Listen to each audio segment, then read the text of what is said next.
The idea is for the 3-year cycle. And what we're suggesting is that we make use of spiritual congregations or spiritual conversations year 1.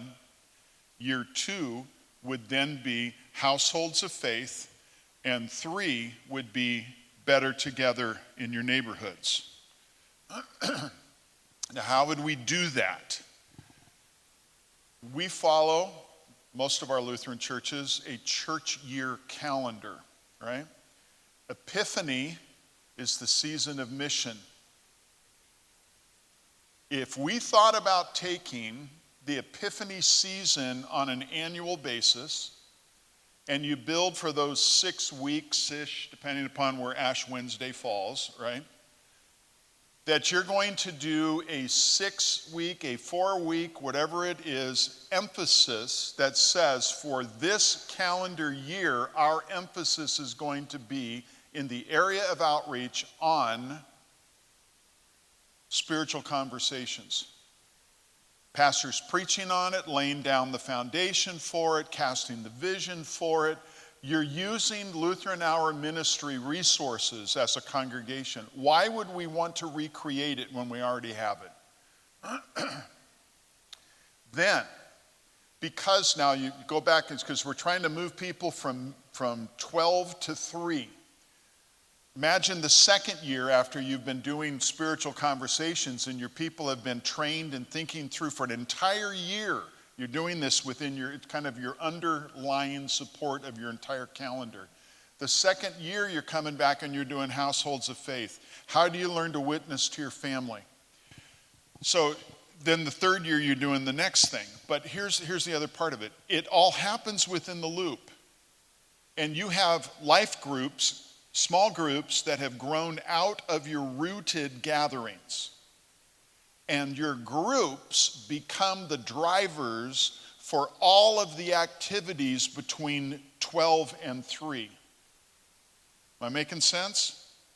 So your small groups are working together in order to have activities for families, having activities in the neighborhoods. And there's a strategy that's being done, but it's being implemented not by the church staff, but by the small groups who have been trained and imprinted with the 7 practices of rooted. Okay? So, Epiphany, you lay it down, you proclaim, you get the vision going, you begin to resource people, and then the church team, leadership, lay people, pastors, others, are then making sure that there are those types of engagement events that are happening out of the small groups. Because see, when the small groups, you go, I'm pointing up here, you see it over here. From noon or 12 to 3, you're going to engage them in experience. So that's where you're going to offer parenting classes. That's where you're going to offer maybe neighborhood touches, the kind of stuff that was being talked about by Jason. And then along the way, you're going to go, hey, have you ever done Rooted? And you're going to bring them into Rooted, and they're going to get that experience. Okay, then they're going to be spinning off in their small group. Their life group is what they're called here in this material. And then they're going to be coming back around and re-engaging their community. And on an annual basis, you as a congregation said, this year we're doing spiritual congregations, or conversations. This year, next year, we're doing households of faith. Next year, we're doing the neighborhoods. And in doing so, you build all of those outreach events around that focus for that year. So you're equipping, you're training, and you're giving opportunities for engagement.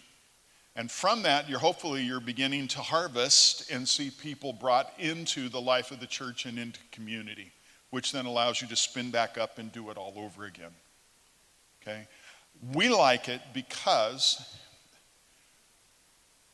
why recreate the wheel every time? You've already got it. Lutheran Hour's got this stuff for us.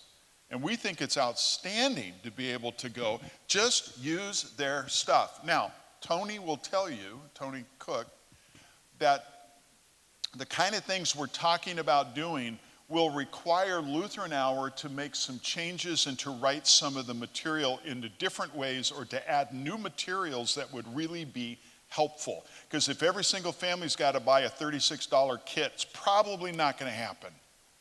Okay, but Tony's working on that because he believes in this kind of idea and model with us. So we're going to keep rolling this out.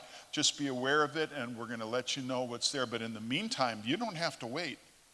Pastors that are here, if you are thinking about, okay, beginning January with Epiphany this coming January, we're going to focus on spiritual conversations.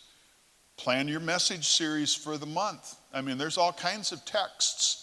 The light has come, right? It's Epiphany, the wise men, all that stuff is there.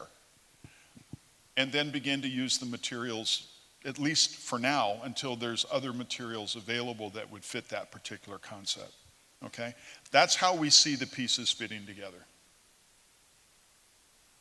Most churches do not have a plan on how to engage their community in systematized or systematic outreach. They just don't.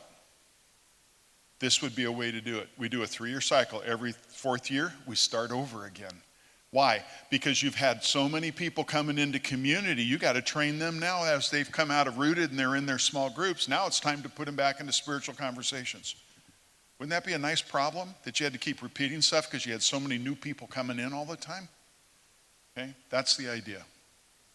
Don't make it complicated, but have a systematic effort for outreach for your church. We think this can do that and support it.